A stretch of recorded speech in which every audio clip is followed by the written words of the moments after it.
Bienvenidos a este corto ensayo sobre la obra Las flores de mal de Baudelaire, titulado Leer a Baudelaire.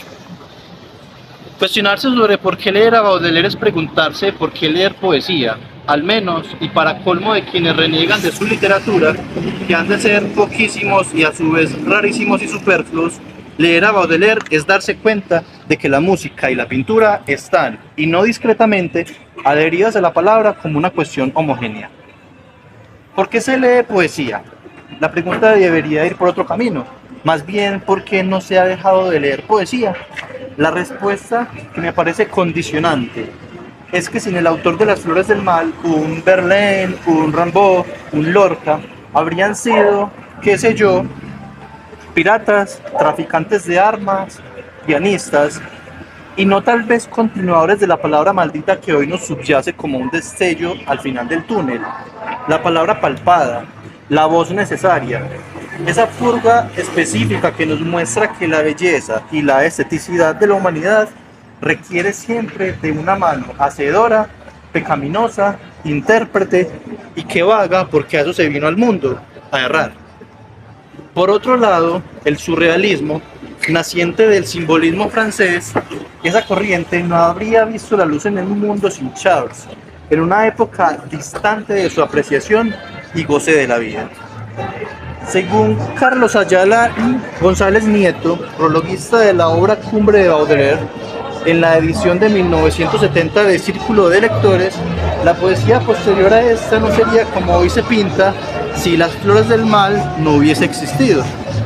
Baudelaire no era consciente de eso, consciente del estallido inconmensurable que le causaría el género poético hoy en día, del golpe al status quo que hoy nos complace en la libertad de la palabra. Sin el poeta de Las flores marchitas yo escribiría más, por ejemplo, para otros que para mí mismo. No sería capaz, además, de conservar y posteriormente soltar las ideas a través del sentimiento, palpar esta palabra que me habita a través de la emoción, esclarecer y elevar universalmente lo que para otros puede ser llano y de una estética cuestionable. Pienso en aquello que nos hace hervir la sangre con tanta corpulencia y estilo, someramente al leer a los poetas contemporáneos, e independientemente de la región que se lo ubique, la palabra como traducción de lo que ve el poeta. El poeta es un traductor. Siento que Baudelaire ha calado sin intervención de ninguna frontera, que por el contrario, la poesía se ha tomado su brazo y ha navegado aguas que no son de la palabra precisamente. Baudelaire, el destructor de las formas clásicas de la vanguardia. Entonces me permito pensar que esto, como una cuestión verdadera o válida, si acaso, nos es dado porque, como alguna vez planteó Nabokov, todo gran escritor es un gran embaucador, como lo es la architramposa naturaleza. La naturaleza siempre engaña. Así que Baudelaire es un enorme tramposo. Y cómo nos gustan las mentiras para sobrevivir a la odisea de vivir. Me quedo pues con que la palabra como artificio es necesaria para escapar de la levedad del ser, o inquiriendo un sentido menos literal y más metafórico, necesitamos el engaño para vivir cuerdos como el aire para seguir respirando.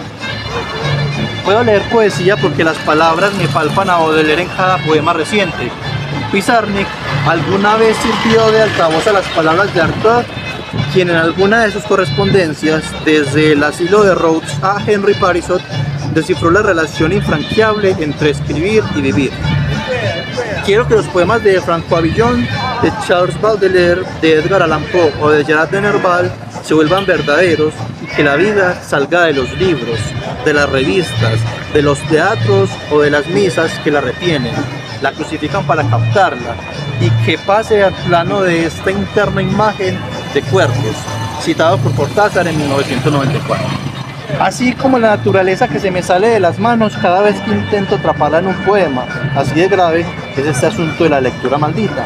Por ejemplo, el domingo de misa estaba yo leyendo la obra magna del protagonista de este artículo, cuando, como por presagio, le paso el ejemplar a David Marín Cano, amigo poeta y vendedor de mangos, y que comienza a recitar las letanías de Satán en voz alta, apiádate de mi larga miseria, recitaba, y que en cada estrofa, al terminar, volvía a aparecer como canto religioso. Entonces, alguien en la calle se acercaba, pero no a preguntar por qué David estaba leyendo tales palabras, sino para saber el valor de los mangos, y que se lo vendía sin discusión. ¿Qué pasó ahí, David?, le pregunté. Oíste, y muy charro, y retornaba su lectura. Recuerdo unas 7 veces, creo, en las que el poema era interrumpido por la naturaleza de la gente, tal vez demasiado blasfemo para dejar que la lectura se hiciera, pienso. Dejando la mística de lado, creo que era la hora, el lugar, el clima, el día, la gente que con una completa sincronía decidieron todos dejarse llevar por las influencias del poeta vendedor, por el repudio a la palabra vetada, por la saturación romántica de los domingos, para acercarse y calmar la sed o algo así, pero lamentablemente no de poesía. Leer a Baudelaire entonces es leer la vida con los ojos de lo fundamental. Es darse el privilegio de saber que, por lo dicho de González Nieto, escuchar a Baudelaire es descubrir que por encima del poeta, incluso, y muy dentro de él, había un hombre que más que ningún otro había nacido para amar y para sufrir. Todo esto me lleva a pensar que la misión del poeta es equiparable, en metáfora y no en un sentido práctico, al juicio de Baudelaire tras poco tiempo de publicar Las Flores del Mal, ser enjuiciado por la Dirección de Seguridad Pública por ofender la moral pública y religiosa. Leer a Baudelaire para tener la seguridad de que leyéndolo vamos a abrir los ojos. Leerlo para dinamitar la moral, que no existe. Leerlo para hacerse uno con su tedio. Leerlo para convencerse de que el mal es no solo ambiguo, sino huérfano y por lo tanto desamparado. Leerlo para brillar por los excesos, que son nuestro pan de cada día. Leerlo para, como bien tenía de objetivo, alcanzar no sé cuál iluminación, que es poco en lo que no concuerdo con su tesis. Pienso que el poeta no es un iluminado como tal, sino que en su muy afán de inmortalidad es un decadente que mira al borde mientras cae las despeñaderas del abismo, y en esa trayectoria les da la voz para traducir el mundo como último poema. Leerlo, sí, para cuando caiga el poeta seguir siendo igual de inútil. Leerlo para conocer la sutil y elegante oscuridad de la abnegación. Leerlo para entender que la palabra, que es un cuerpo, que tiene pies y tiene manos y tiene ojos, puede huir para traducirse en otros códigos como la música, la pintura, el baile y otras metamorfosis. Leer a Baudelaire o la ofardad, por lo que intuyo lo siguiente: la palabra es anatómica. La palabra es un sistema óseo al que se le debe agregar los nervios, encima otros tejidos, algunos ganglios, las venas y arterias, los músculos, la piel, los vellos, el sebo. La palabra es un moderno Prometeo.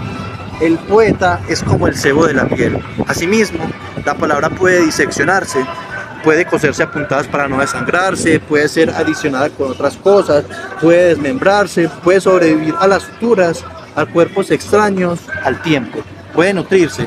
Leer a Baudelaire es nutrirse si se hace despojándose de los lejos de la vanguardia. Sin embargo, y hago hincapié en esta orilla, leerlo a él, como leer a Rimbaud, como leer a Pizarnik o como leer a Andrés Caicedo, debe hacerse con un arte de protección contra la lectura somática. Fungir el papel del lector somático al adentrarse en esos tipos de autores podría traer contratiempos para los que no haya absenta que valga. Así pues, con ese fragmento de uno de mis poemas favoritos de Las Flores del Mal, El gusto de la nada, concluyo lo que quiero dejar como préstamo temporal del poeta a las próximas generaciones de intérpretes. El tiempo me devora minuto a minuto, como la nieve inmensa un cuerpo embarado. Contemplo desde lo alto la redondez del mundo y no busco en él de una choza el amparo. El poeta es un intérprete.